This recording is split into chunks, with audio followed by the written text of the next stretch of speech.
네, 오늘 우리 느헤미야서 6장 함께 나누도록 하겠습니다. 느헤미야서 6장의 제목은요, 두려움을 이겨낸 사람, 두려움을 이겨낸 사람이라는 제목으로 함께 교제를 나누도록 하겠습니다.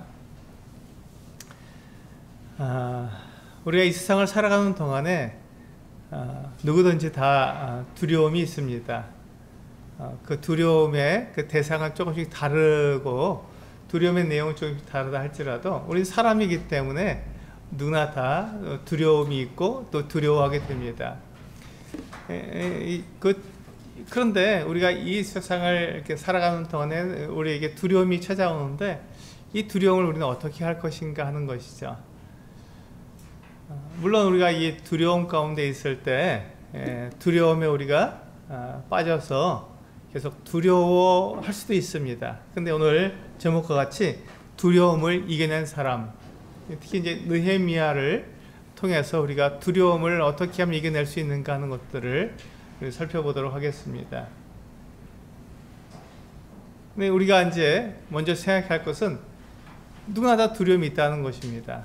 누구나 다 두려움이 있고 또 두려움의 그 대상과 내용은 다를 수 있다는 것이죠. 그러나 다 두려움이 있는데 그 두려움을 우리가 어떻게 하면 이길 수 있는가, 이 공통점이 있습니다. 두려움에 대해 우리가 이길 수 있는 공통점이 있다는 것이죠. 우리 느헤미야서 6장을 보시면 2절을 보시면 이와 같이 두려움이 찾아오는 것을 볼 수 있습니다. 6장 2절 같이 한번 읽어볼까요? 네, 시작. 산발락과 게셈이 내게 사람을 보내어 이르기를 오라, 우리가 오노 평지 한촌에서 서로 만나자 하나 실상은 나를 해하고자 함이었더라. 여기 보시면 이 산발락과 게셈, 이 사람들은 아마도 이 총독이었던 것 같습니다. 근데 이 사람들이 유다의 총독으로 온 지금 이 느헤미야에 대해서 굉장히 불편했던 것이죠. 그리고 지금 1절에서 보시면 거의 다 이제 완성이 됐어요. 성문만 못 달았지 지금 성벽은 다 쌓아 올렸습니다. 성벽이 다 이제 쌓아 올려졌기 때문에 이제 마음이 급해진 거예요. 성문을 달게 되면 지금 유다인들에게 이 예루살렘이 가지고 있는 그 상징성, 이것에 대해서 생각할 때 지금 이 산발락과 게셈이 예루살렘 이 성벽이 다 완성이 되고 성문까지 달게 되면 이제 그들이 예루살렘에서 얻었던 그 이익이 다 사라지기 때문에 성문을 달기 전에 이 느헤미야를 해치려고 하는 어떤 마음을 가졌습니다. 그래서 사람을 4번 보냈습니다. 근데 4번 다 이 느헤미야가 그렇게 대답했죠. 나는 지금 3절에 보면 나와 있죠.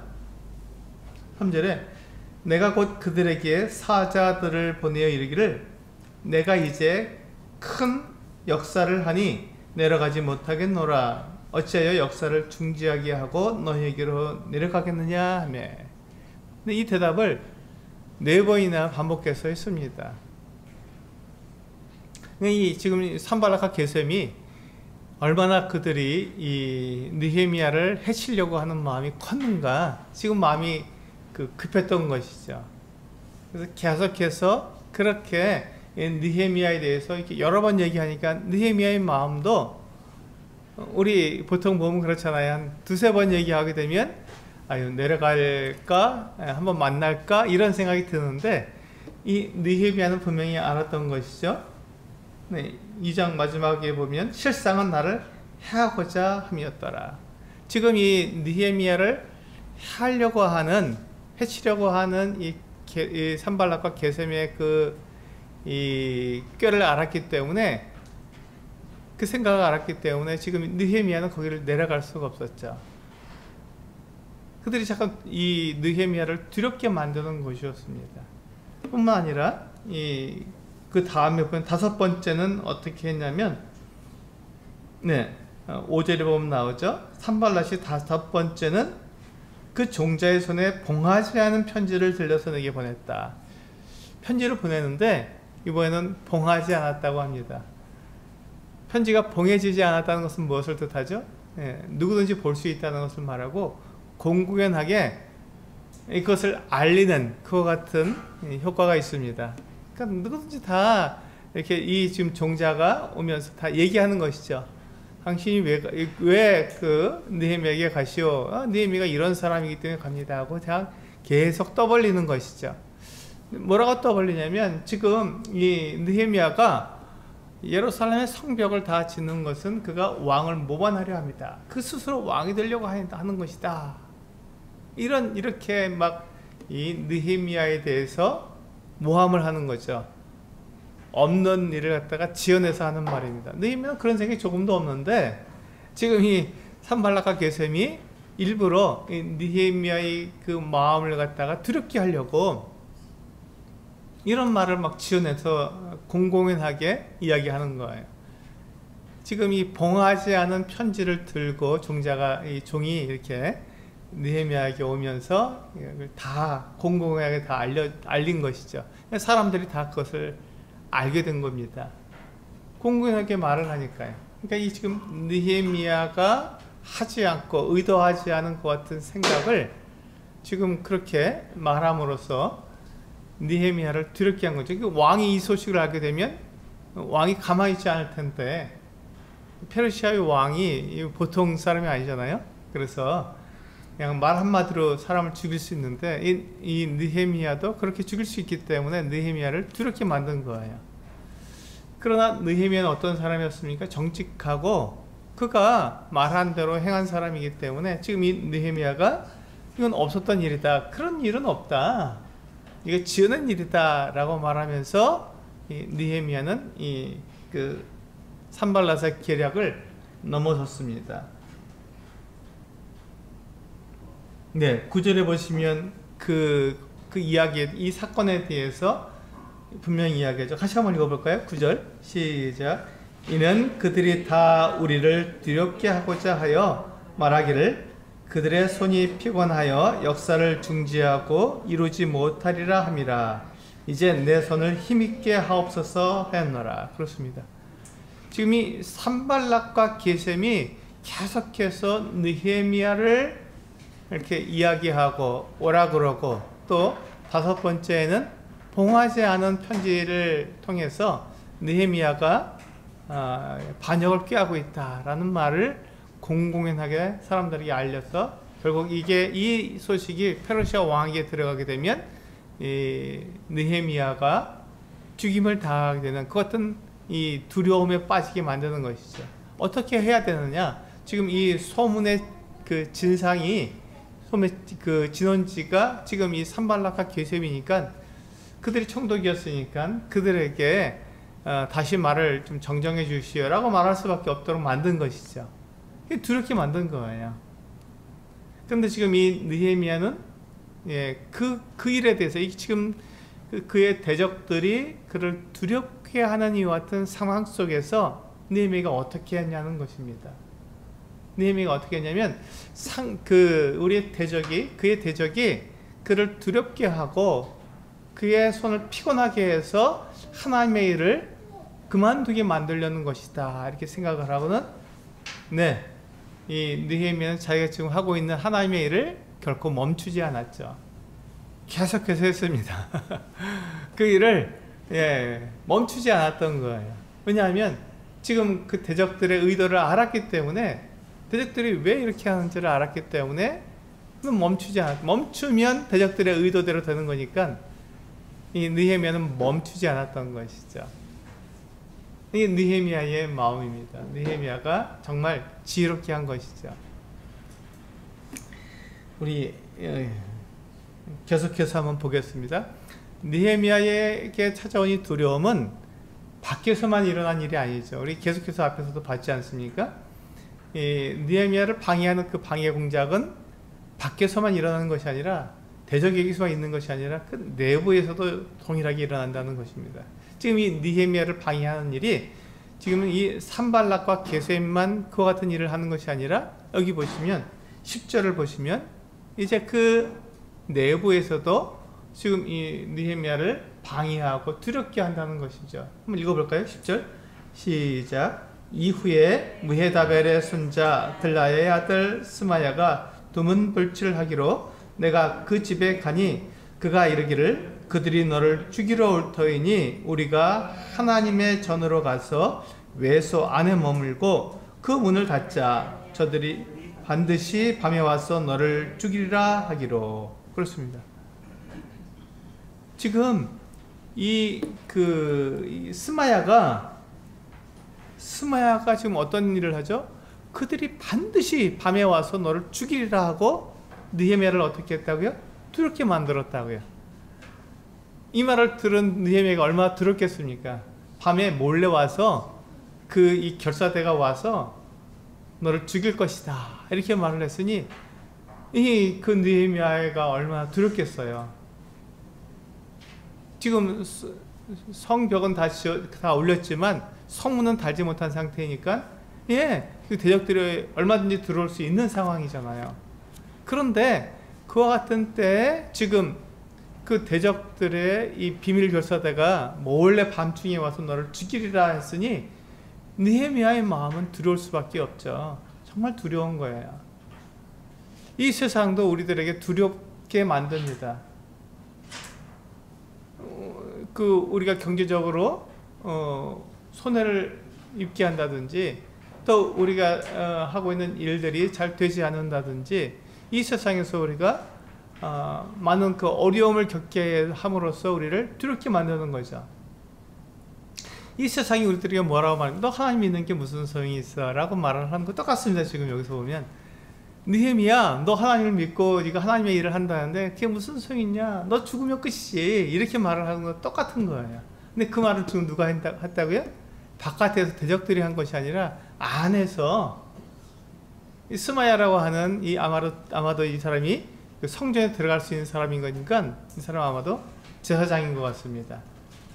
그리고 이 사람은 하나님의 말씀을 전해주는 사람이니까 선지자 노릇도 한 것 같아요. 제사장이자 선지자를 같이 그 같은 일들을 하고 있었던 거예요. 그러니까 이 지금 총독인 느헤미야가 이 스마야가 계속 집에서 나오질 않으니까 혹시 왜 그러나 하는 이런 마음으로 스마야 집에 찾아갔던 것이잖아요. 근데 이 스마야가 뇌물을 받아서 지금 이 느헤미야를 두렵게 하고 있는 거예요.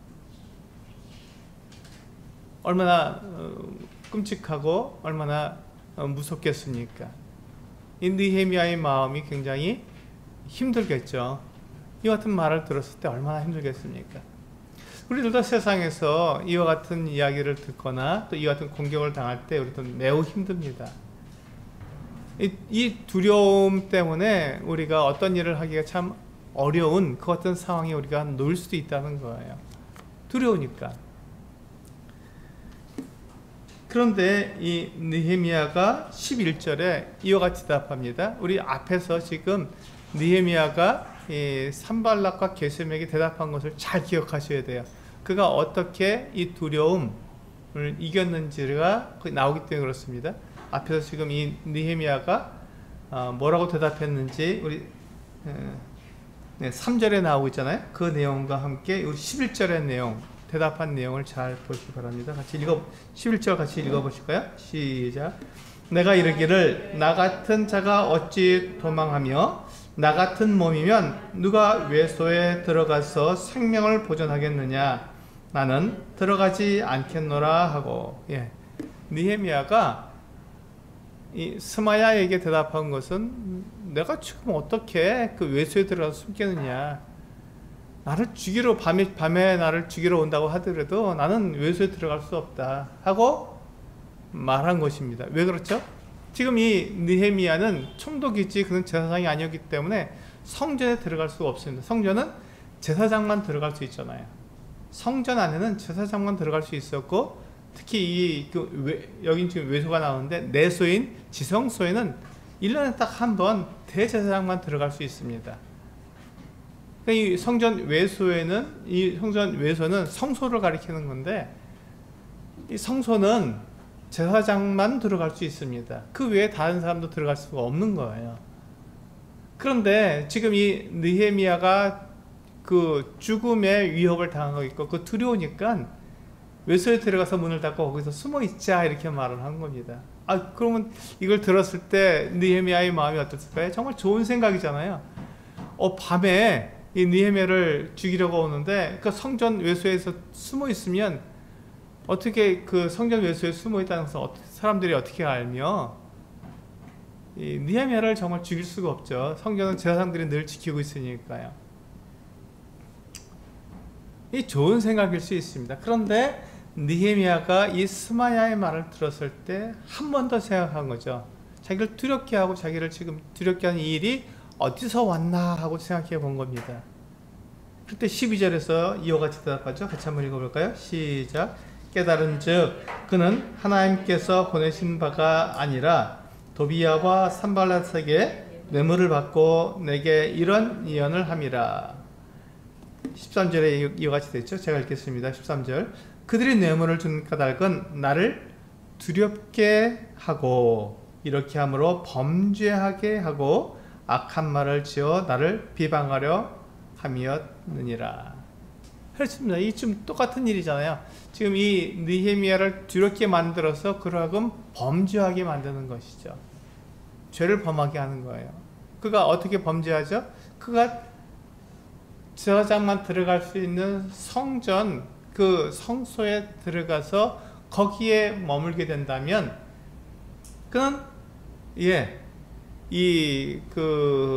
대적들의 손에서는 피할 수 있어도 하나님에게서는 피할 수가 없잖아요. 하나님이 금하신 일을 그가 함으로써 죄를 범하게 되니까 지금 이 느헤미야는 오히려 사람에게서는 피해도 하나님께는 죄를 범하는 이러한 잘못을 저지르게 되는 것이죠.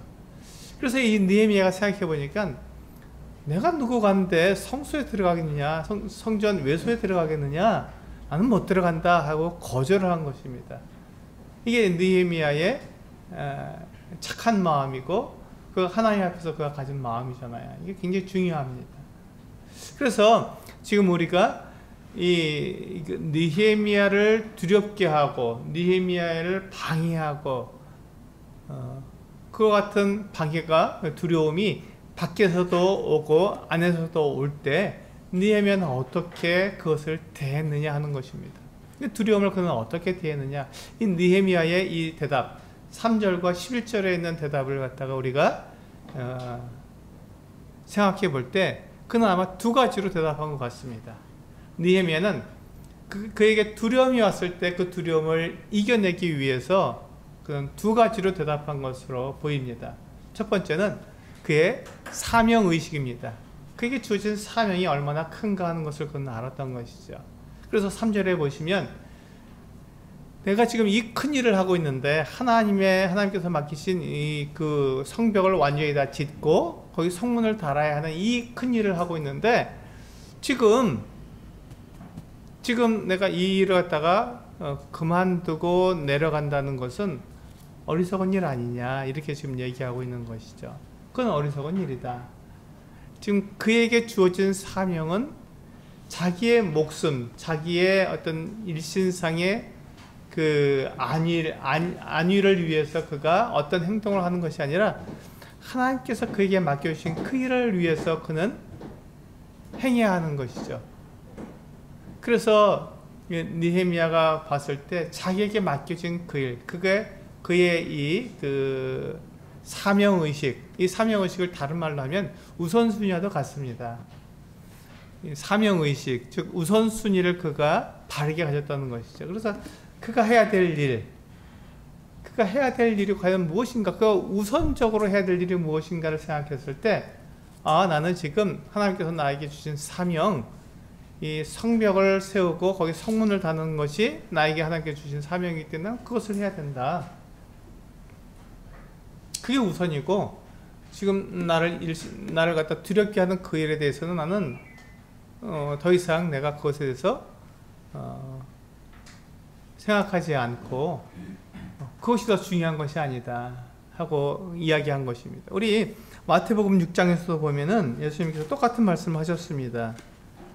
마태복음 6장 33절에 보면 같은 말씀을 하셨어요.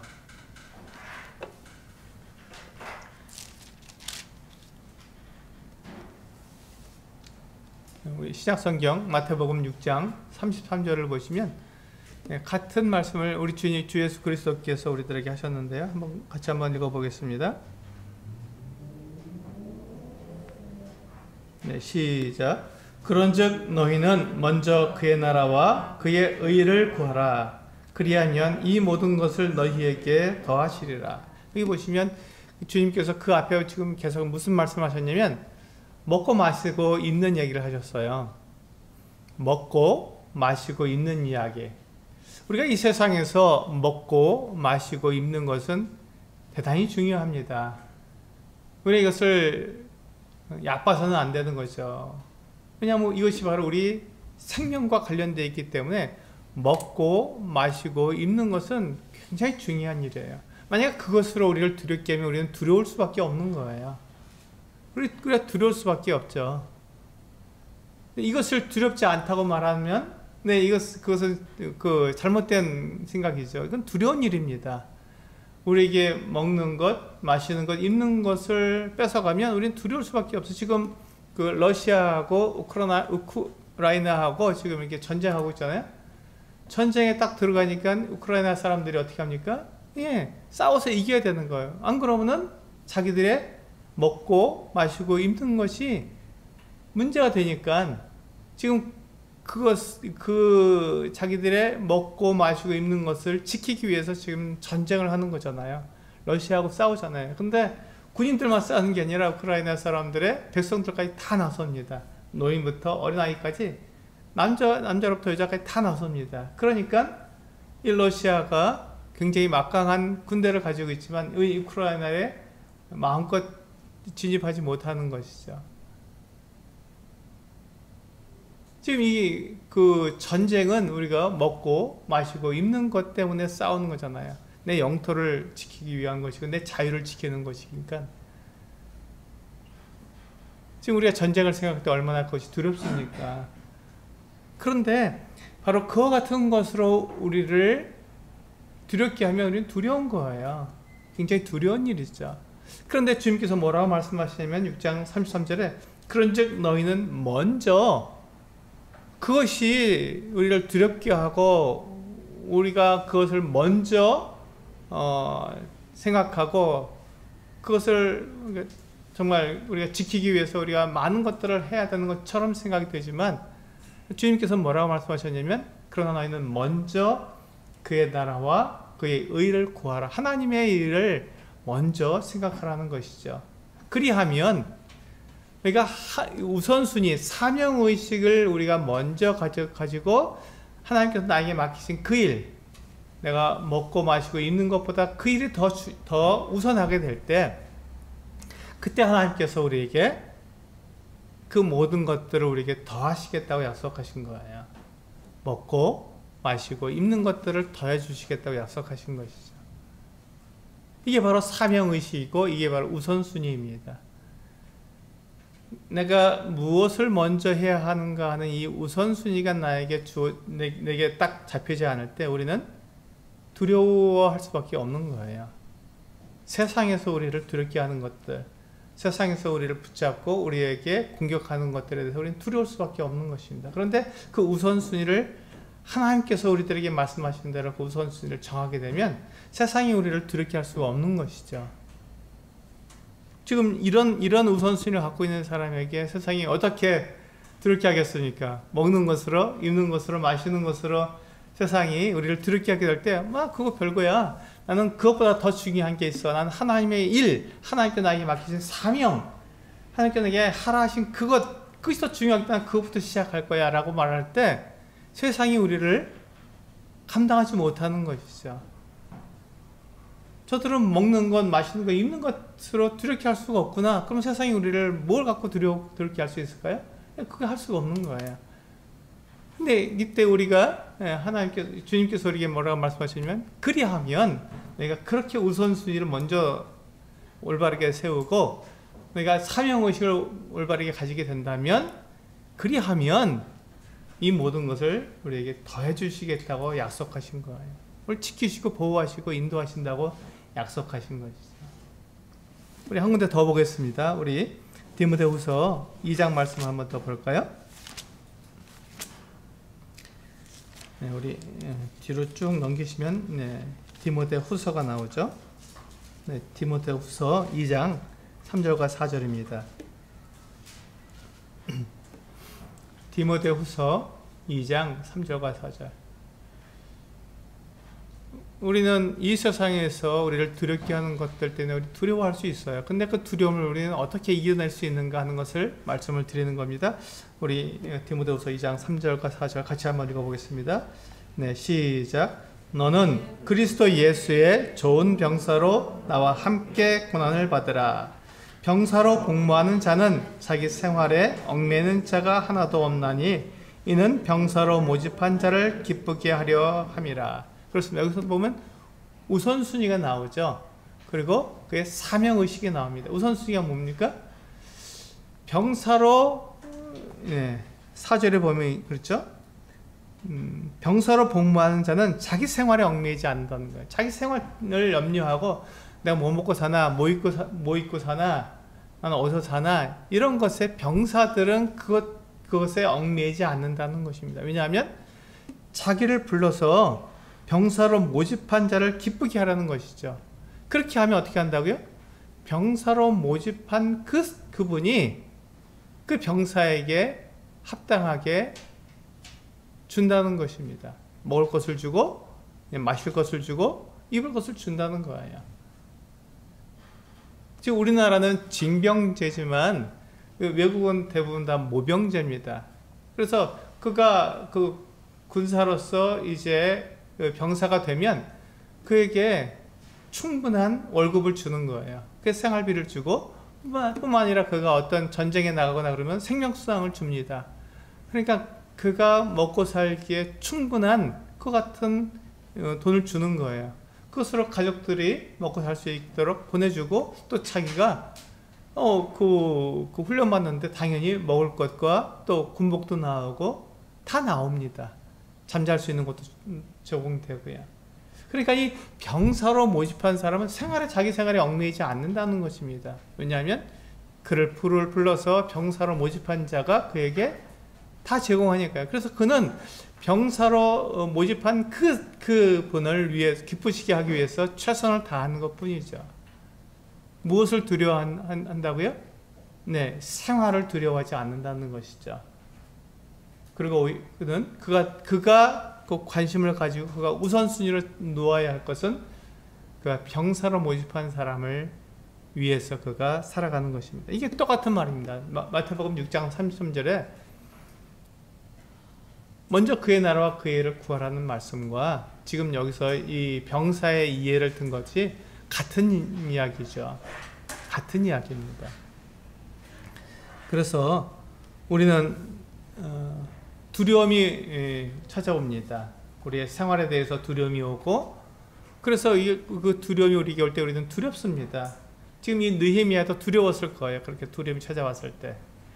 근데 그 두려움을 그는 이겨낼 수 있었던 거죠. 무엇으로? 그 사명의식으로. 그가 우선순위를 세움으로써. 느헤미야는 3절에서 그렇게 이야기하고 있잖아요. 6장 3절에서 느헤미야가 그렇게 대답하고 있죠. 내가 이제 큰 역사를 하니 내려가지 못하겠노라. 어찌하여 역사를 중지하게 하고 너희에게로 내려가겠느냐. 그는 이 사명의식을 갖고 있었던 거예요. 우선순위가 무엇인지 그는 알았던 것이죠. 그래서 그는 이 우선순위를 생각하니까 그들이 온오평지 한촌에서 만나자고 하는 그것을 거절할 수밖에 없었죠. 그러니까 그 두려움을 그는 이길 수밖에 없었습니다. 이겨내는 거예요. 그렇게.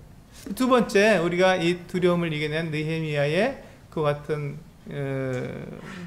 방법은 무엇이었냐면, 두 번째가 하나님을 의지하는 것이었습니다.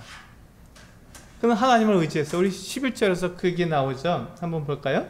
11절에 보면은 나 같은 자가 어찌 도망하며 나 같은 몸이면 누가 외소에 들어가서 생명을 보존하겠느냐. 나는 들어가지 않겠노라. 하나님을 의지한다는 것이 무엇입니까? 한번 생각해 보세요. 내가 하나님을 의지한다. 하나님을 의지하는 것이 무엇일까?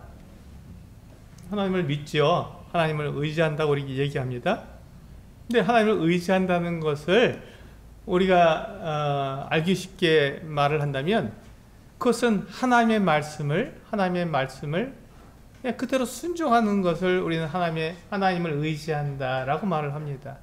하나님의 말씀에 그대로 순종하는 것, 그것을 우리는 하나님을 의지한다라고 말을 합니다. 하나님을 의지한다는 것이 우리가 약간 개념이 약간 형이상학적이죠. 그럴 때 우리는 잘 이해가 안 될 수 있어요. 하나님을 의지한다? 나 하나님을 의지하지. 이렇게 얘기할 수 있는데, 하나님을 의지한다는 것을 우리 실생활에 그대로 말을 한다면, 그것은 하나님의 말씀을 그대로 순종한다라는 것입니다. 왜냐하면 하나님을 의지하기 때문에 내 생각, 내 뜻을 하나님의 말씀에 맞추는 거니까요. 내 생각, 내 뜻이 중요하지 않고 하나님의 생각, 하나님의 뜻이 중요하다는 것입니다. 이게 의지하는 거거든요. 하나님께서 말씀하십니다. 그래서 그 말씀을 내가 행하게 되면 어떻게 된다고요? 하나님께서 약속하신 대로 나에게 그렇게 이루어주시니까 그것이 의지하는 것입니다. 우리는 하나님을 의지한다고, 하나님을 믿는다고, 하나님을 의지한다고 우리가 말을 하면서 하나님의 말씀과 상관없는 삶을 살아갈 수가 있어요. 근데 그렇게 되면 우리는 어떻게 됩니까? 두려움이 우리에게 오는 것이죠. 내 생각대로 그 어떤 두려움을 피하고자 내 생각대로 행할 수 있는 거예요. 지금 여기서 보면 느헤미야에게 그와 같은 유혹이 오지 않았습니까? 너를 반드시 밤에 와서 너를 죽일 것이다, 대적들이. 그렇게 했을 때 그게 두려움이 오잖아요.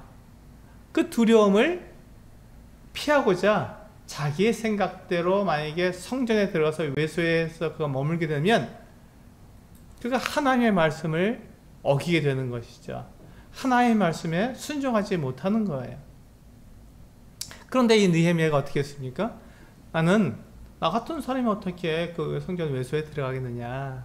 나는 피할 수 없다. 난 성전에 들어갈 수 없다. 라고 말했습니다.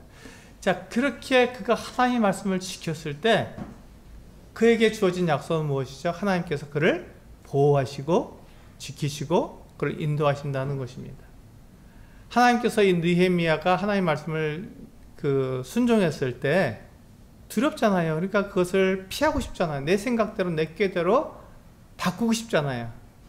내 마음대로 하고 싶잖아요. 하나님 말씀 내가 어기더라도 내가 살아가고 싶잖아요. 그런데 바로 그때 느헤미야는 그렇게 하지 않고 자기의 생명보다 하나님의 말씀이 더 소중했던 것이죠. 하나님의 말씀을 그가 더 소중하게 그가 지켰던 것입니다. 그때 하나님께서는 이 느헤미야에게 약속하신 대로 그를 지키시고 보호하신 것입니다.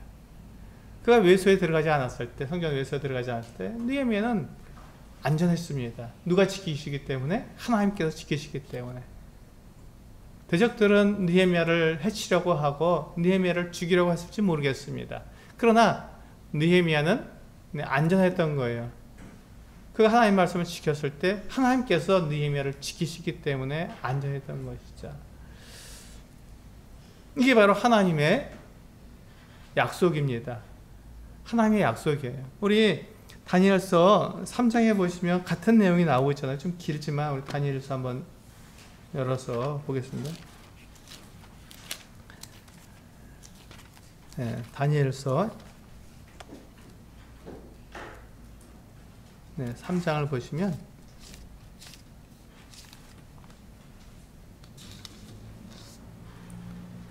14절부터 제가 읽어드리겠습니다. 좀 기니까 제가 빨리 읽어드리겠습니다.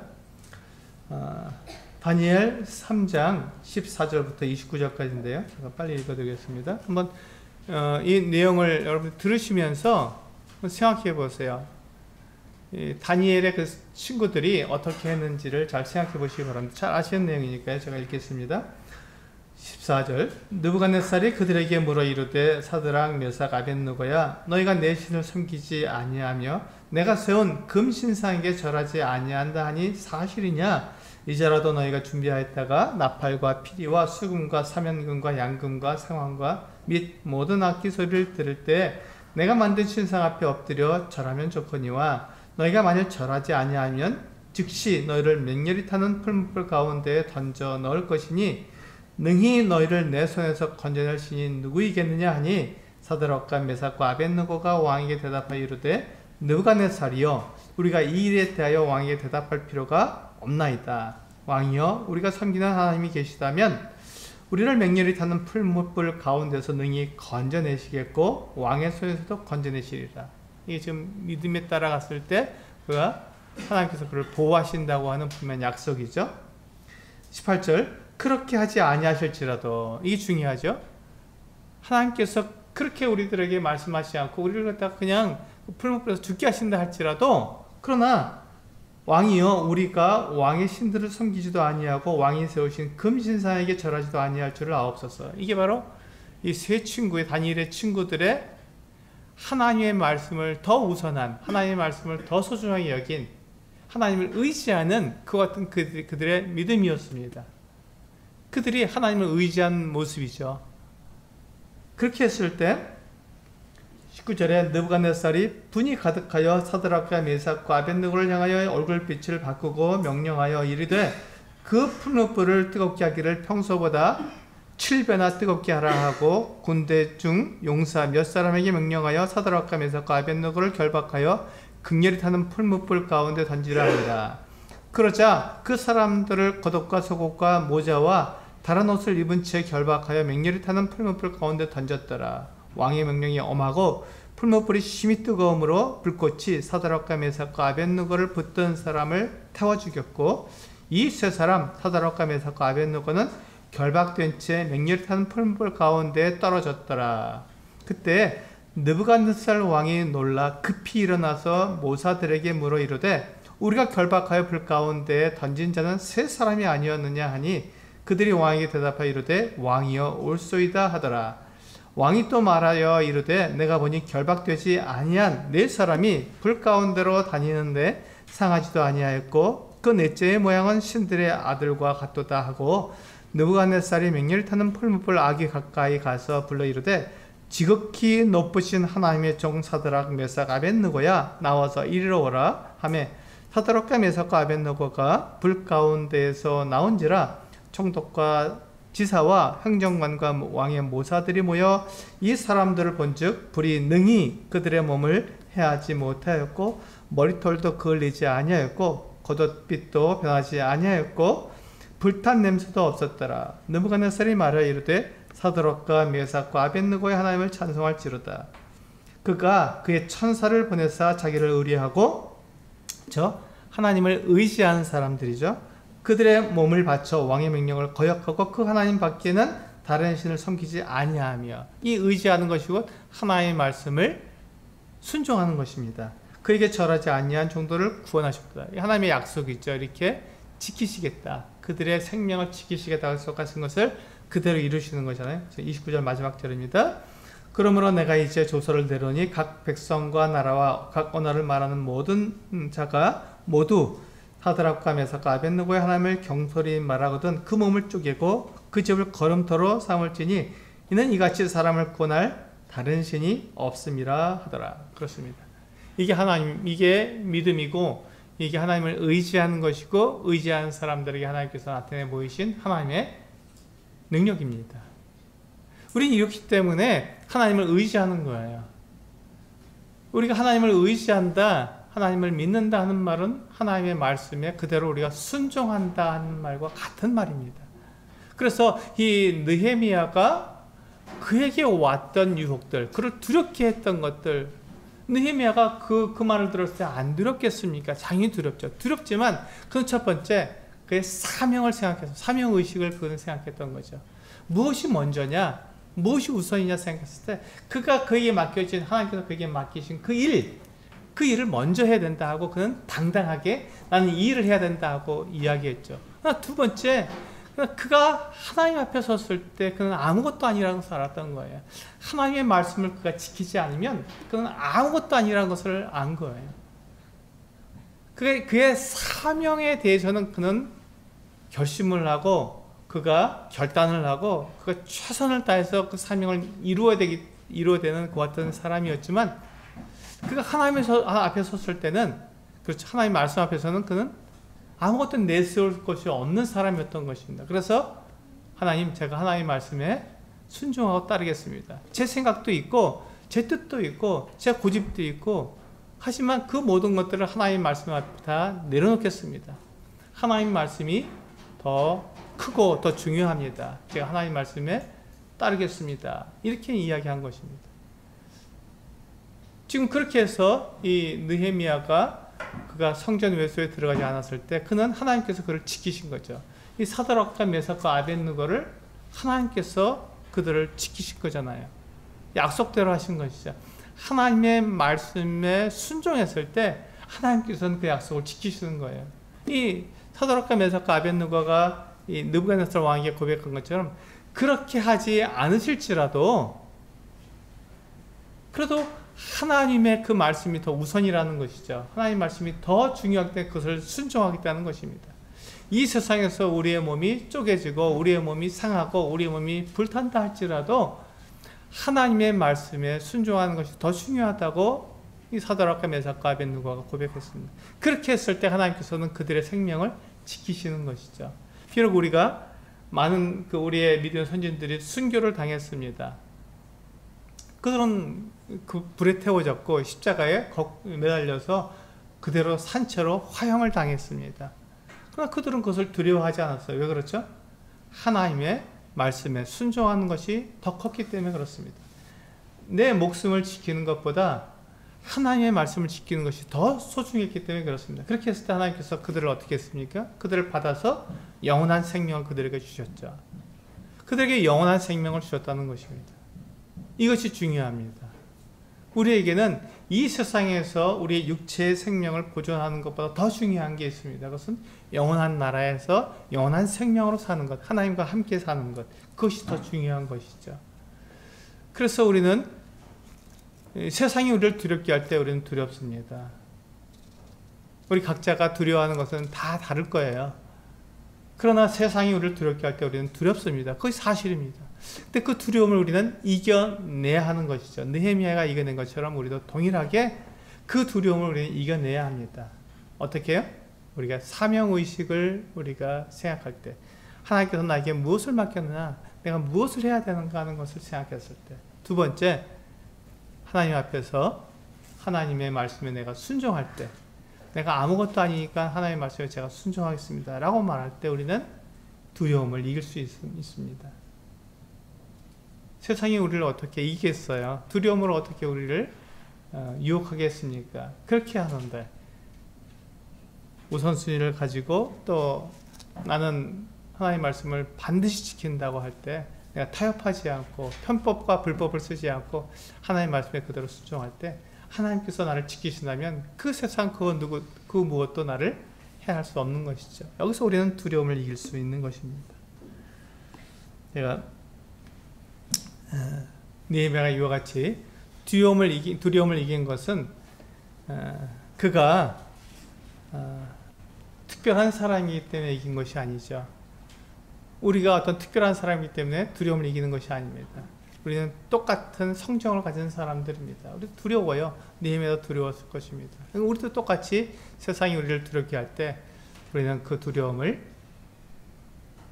바로 이 느헤미야처럼 이겨내야 합니다. 세상이 우리를 두렵게 할 때 그 두려움에 빠지지 않고 우리는 분연히 일어나서 하나님을 의지함으로써 우리는 그 두려움을 이겨야 합니다. 이것이 지금 우리가 느헤미야서 6장을 통해서 우리가 배울 수 있는 놀라운 하나님의 말씀입니다. 우리를 두려움에서 이기게 하시는 거예요. 이렇게 해서 느헤미야가 52일 만에 성벽을 다 완성하고 그곳에 성문을 달아서 그가 하나님께 받은 모든 그 사명을 다 이루는 모습을 볼 수가 있습니다. 단 52일 만에 그것을 다 이루었습니다. 정말 놀라운 일이죠. 이것이 느헤미야의 그 두려움을 이기는 방법이었습니다. 우리도 동일한 믿음으로 우리가 이 세상이 우리를 두렵게 할 때 그 세상의 두려움을 이기는 우리 성도님들 되시기를 원합니다. 기도하겠습니다.